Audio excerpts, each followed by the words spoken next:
Hey, PreSales Collective, it's your host, James Kaikis, and today I'm going to be joined by Steve Klein, Global VP of Solutions Engineering at FinancialForce. And we are going to be talking about, get ready for it, Stump the Chump, otherwise known as the smartest person in the room, just ask them.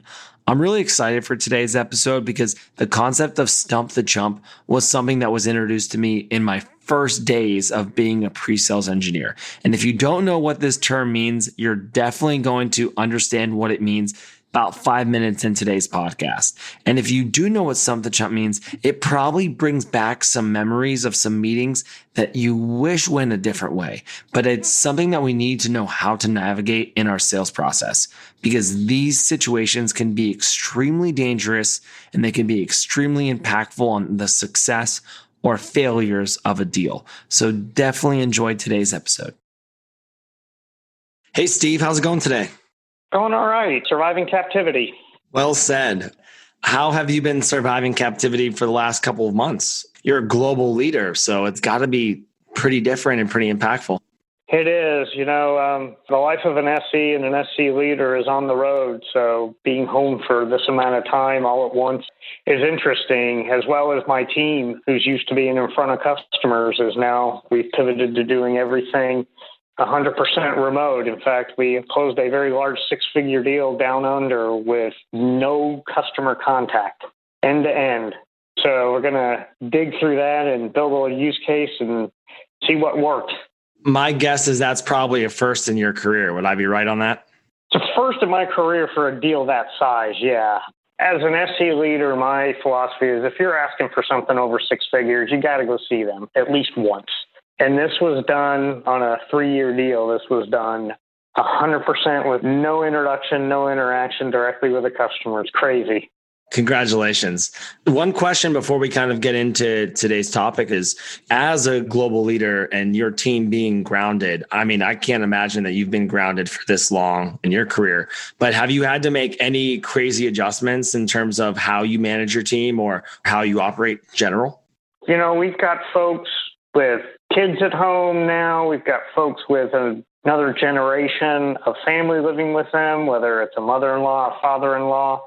Really making sure myself and the leadership team has some empathy, and when they get on a call, just asks how things are going. We're being 100% flexible in scheduling and understand that stuff comes up. Did an global all hands call where one of the SEs was like sitting in a corner next to a dresser. It was the craziest thing in the world. We all just got a kick out of it, but just really trying to address the humanity that's going on and the isolation that people are feeling. SEs are pleasers and we like an audience, with our family being our only in-person audience. So it's a lot different. It's a change, but I will say I've been extremely impressed with how resilient people have been overall. That's what I've been really impressed with as a leader. We pivoted and had some hands-on workshops right out of the chute when we went into captivity that the customer just changed to virtual. They did not want to reschedule, so we hung with it and closed most of them. It was an amazing pivot without any real interruption in the deal. As you mentioned, use cases and getting an understanding, it also builds momentum and confidence for your team that like, hey, we can actually do this during this time, Frankly, I think it makes the AEs better. They have to prepare a lot more than some of them are used to. I won't lump all of them together, but everybody's got to up their game a little bit, so it helps us out. Definitely a good point, and glad to hear things are going well over there. One of the things that we ask everyone on the PreSales podcast is, how did you get into presales? So Steve, tell us your story.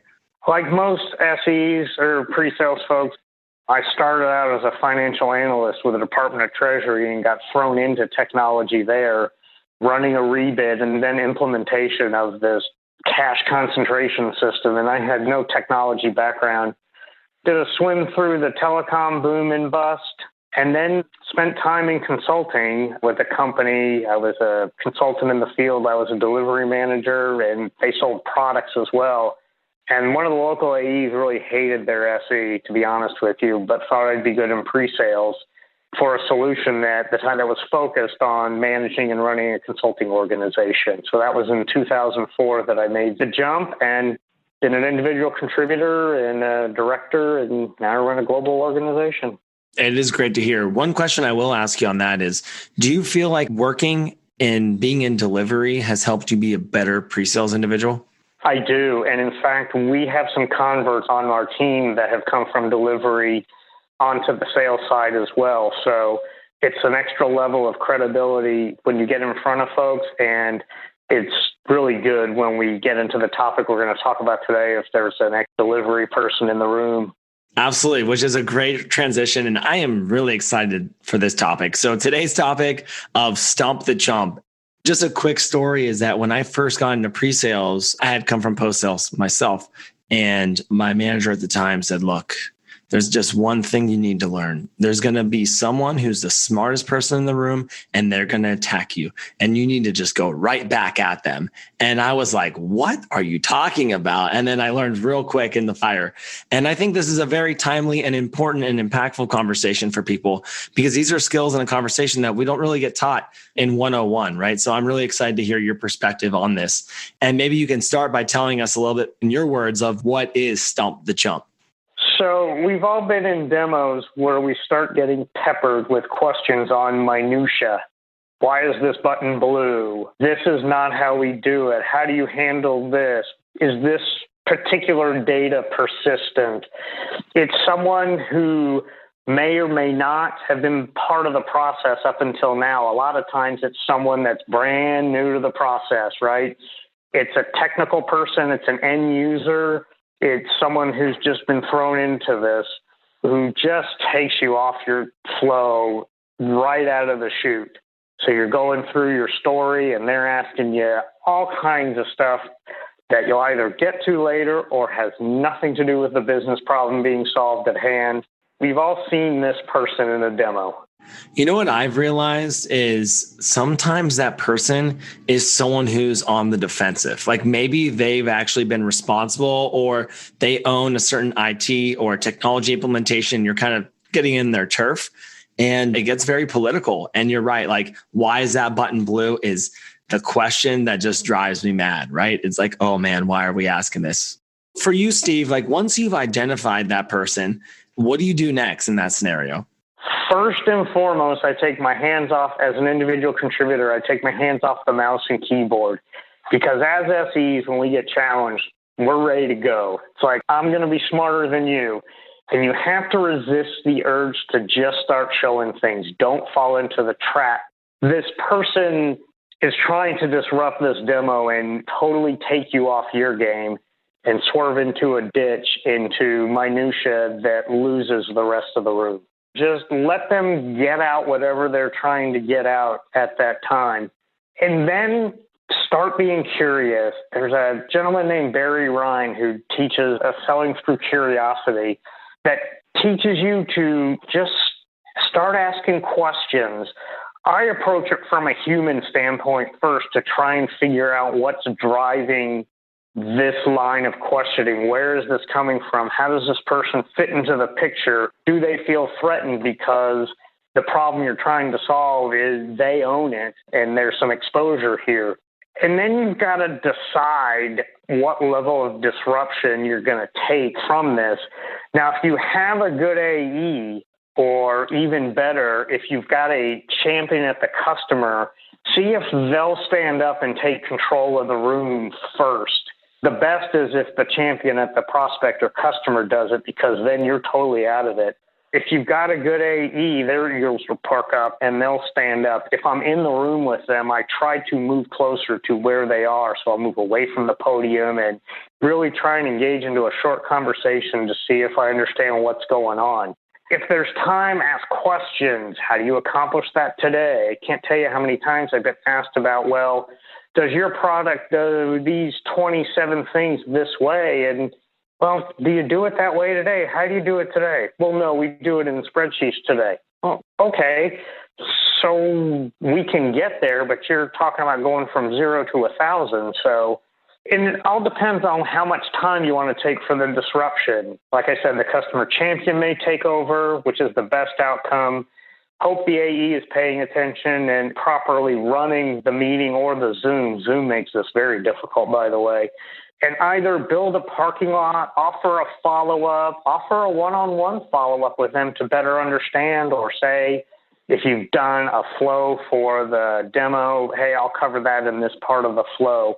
But you're really trying to diffuse the disruption and be respectful at the same time if you've got a room full or a Zoom full of people. And sometimes you'll find out afterwards that, you'll get a call from your champion or some contact you've made right, and they'll tell you the scoop on this person and how it was handled. I love that you talked about taking your hands off the keyboard, because I think even in my experience, when I reflect back, there's been so many times you get asked those questions and you're like, you know what, I am going to get to that. Whoever it is asking all these questions. I need to handle this now. And you're right. It is the wrong approach. So I love the idea of, all right, you've identified Stump the Chump. You've identified who's going to give you a hard time, and taking your hands and humanize. And as you mentioned, like, that's even harder over virtual. So have you figured out any ways of how to approach that better in this virtual world? We're all learning the best ways to do things in a 100% virtual world. It doesn't come up as much because, in my mind, there's less interaction in a Zoom because half the people are doing 12 other things versus paying attention to this demo, right? But when you do get it, it's the same. You've got to stop and process what's going on while this person is talking and figure out what the best approach is.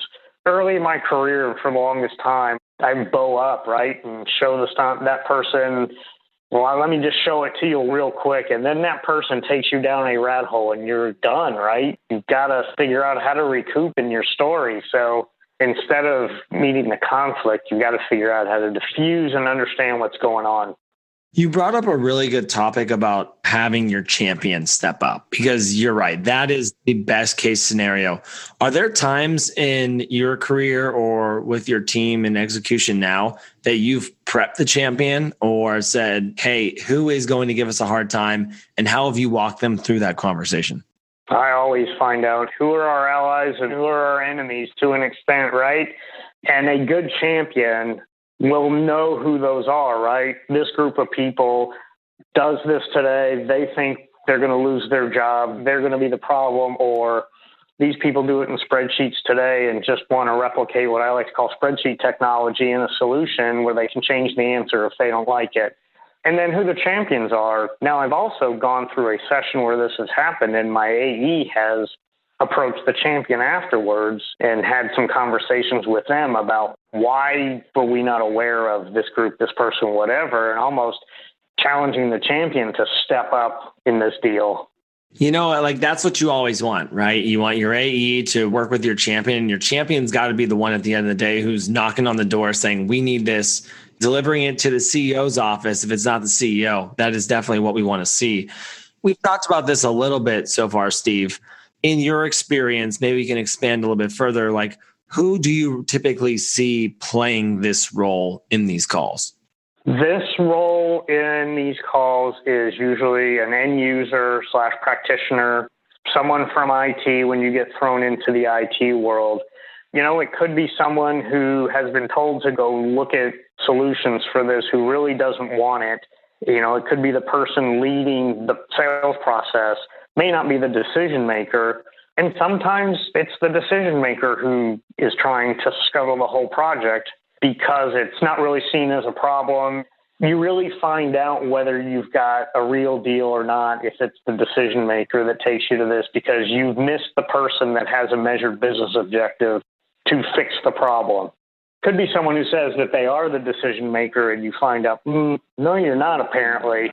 Well, that's the worst thing, is you get down a pretty far sales cycle and you get to the decision maker and that person is not on board whatsoever. And that makes it tough. So maybe you can expand a little bit more, because I don't know how often this actually happens. I wish we had some more data around this, but how would you navigate a situation where the decision maker is actually playing Stump the Chump with you?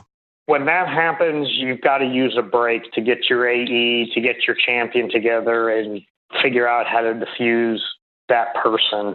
If they're part of the business, procurement, we expect that from. But if it's from a business person, you've got to use a break, or if you're over Zoom, you've got to use text or chat or some form of communication to your AE that we've got to figure this out because they're ruining everything that we prepared. The message we were trying to get across today is going to be ruined. We talked about a practitioner. We talked about, different levels. It could be someone that already has a vendor in mind that they want. So your column fodder, my job, we had one the other day where, gosh darn it, the person hit us with everything, all the FUD, fear, uncertainty, and doubt that, you should go down the list of your competitive intelligence, and they hit us with every one of them throughout the demo. That's the worst. You're like, I had never stood a chance walking even into this meeting. In my entire career, I've only stopped a demo once where I said, we're clearly not hitting the mark here.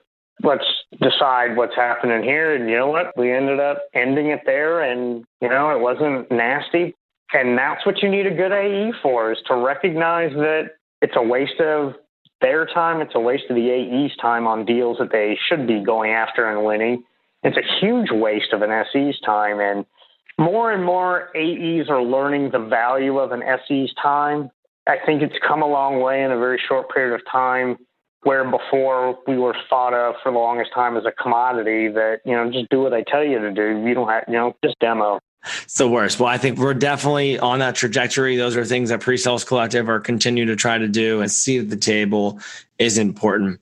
What I think would be impactful for people listening is to understand the idea of being respectful in your responses. Like you've mentioned, only one time you've pulled the plug, but I can guarantee that you've had dozens and dozens and dozens of situations like this. We're inclined to get defensive of our skills and our technology and our demo. So how do you approach this situation with respect? Because that's got to be really hard to do.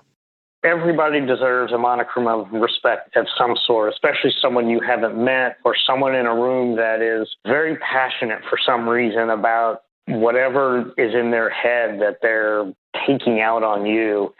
It's really just trying to figure out where they're coming from and how you can help them, which half the time is all they want. They want someone to see their point of view. I have someone on my team who has ingrained that in my head about make sure you look at things from the point of view from where they're coming from, positive, negative, whatever. As you become more seasoned as an SE, you learn these skills of how to, work a room and how to deal with technology issues. I've done a full demo on a whiteboard because we had a technology disaster, to dealing with a tough room. And it's taking that breath before you interrupt them, which a big problem I had when I would get the Stump the Chump is all I wanted to do was bring the hammer back before they even got it out of the question. It's like, here we go. I'm showing it to you now. So, it's really just taking that breath and letting them finish whatever it is, and then just asking them some questions and not being patronizing, like, you seem very upset or defensive. Tell me, don't go that route. It's you're trying to solve a business problem, figure out how they fit in, or more importantly, don't fit into the solution. This guy or gal, this person could have just sat in on one demo and he or she's not sitting in on any of the other vendor demos. So there's a lot of follow-up after a Stump the Chump session. And I like that you talked about the why behind it, right? There is a good why. And I think we all talk about that in our industry, about understanding that. But I really like the perspective of understanding their point of view. I think especially because people do get defensive. They think, how does this affect my job? Is this going to replace me? Instead of thinking, is this going to make my life easier? And I wish more people kind of had that perspective. But it takes a good SC to be able to dance through that conversation. I don't know about you, but I can reflect on a couple of times in my career where I've had someone who was just hitting me and hitting me and hitting me. And by the end of that meeting, they were on our side. And that is the best feeling as an SC, that you've kind of you've checked that box and you've gotten that person over the line to move forward on your technology. Yeah, they've had the aha moment and realized this is not a threat to me. This is helping me.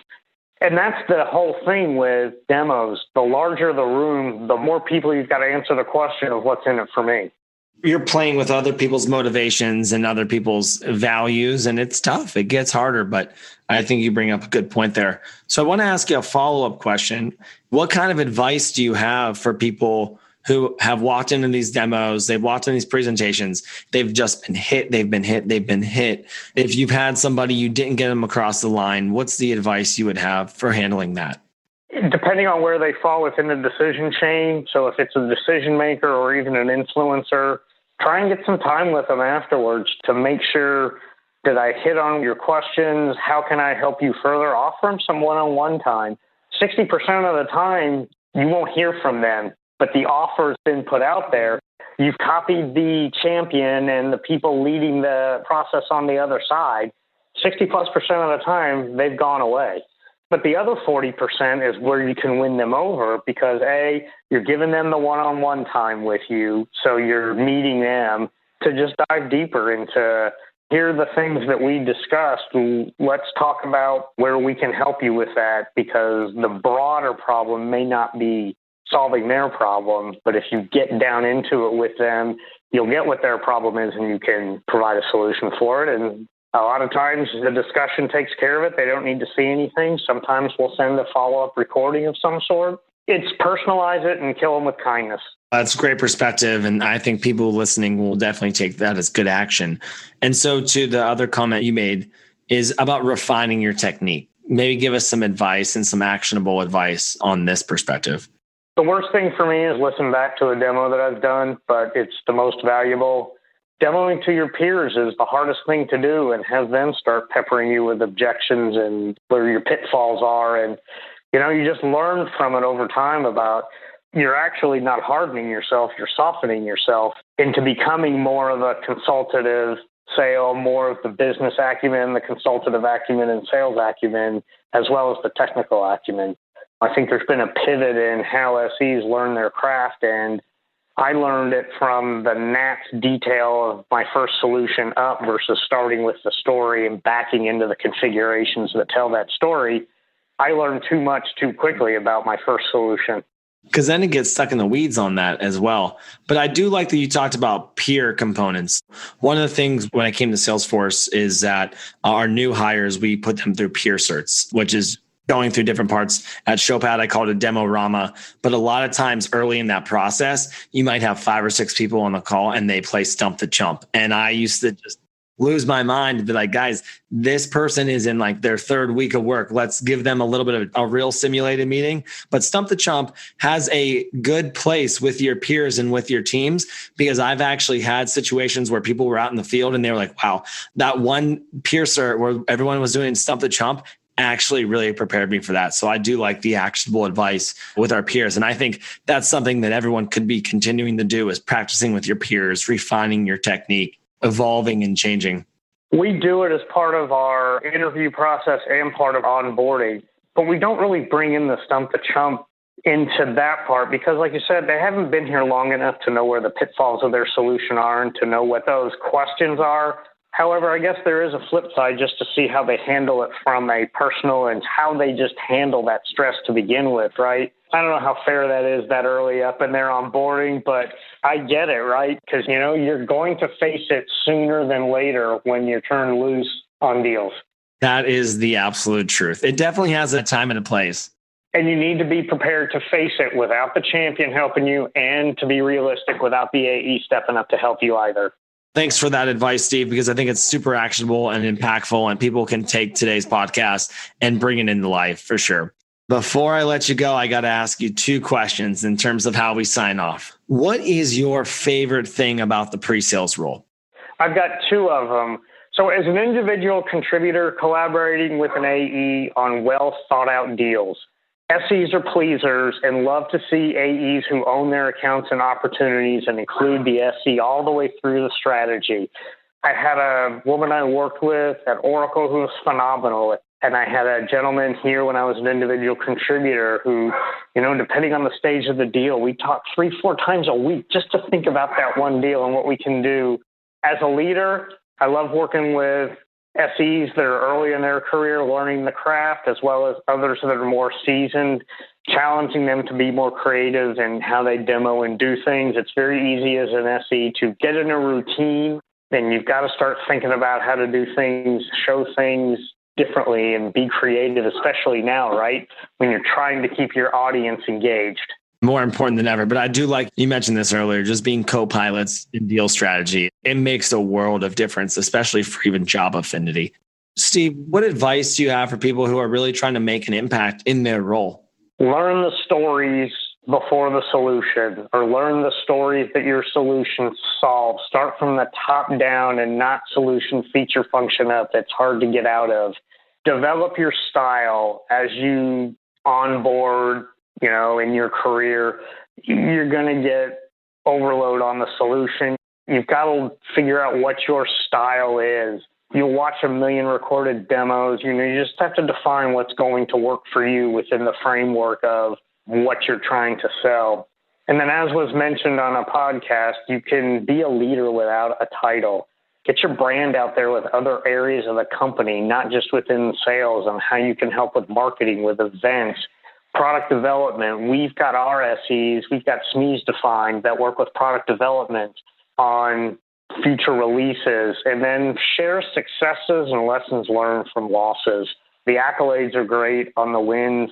What can we learn from the losses? There's always something to improve on, and losses highlight those that you may not have known. I agree. Sometimes you learn more from a loss than you do for a win.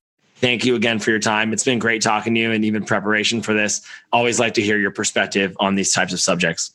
Thank you very much. Appreciate the opportunity. Okay, PreSales Collective, that was just a fun episode. I mean, how many times in your career have you had a training on the concept of Stump the Chump? I don't know about you, but my answer is 0. We've talked about it before, but really never had much of a training or educational session, or really talked about how to handle these situations. The concept of Stump the Chump, it's interesting, right? Because when you walk into that room, you never really understand what somebody's motives are or their why behind potentially why they're trying to discredit you. But I really, really like that Steve talked about taking your hands off the keyboard and having a respectful conversation with that individual, trying to understand what they're coming from, why they're coming from that perspective, and how they do things today. And it allows you to really be a human and emotional and in the moment in that situation.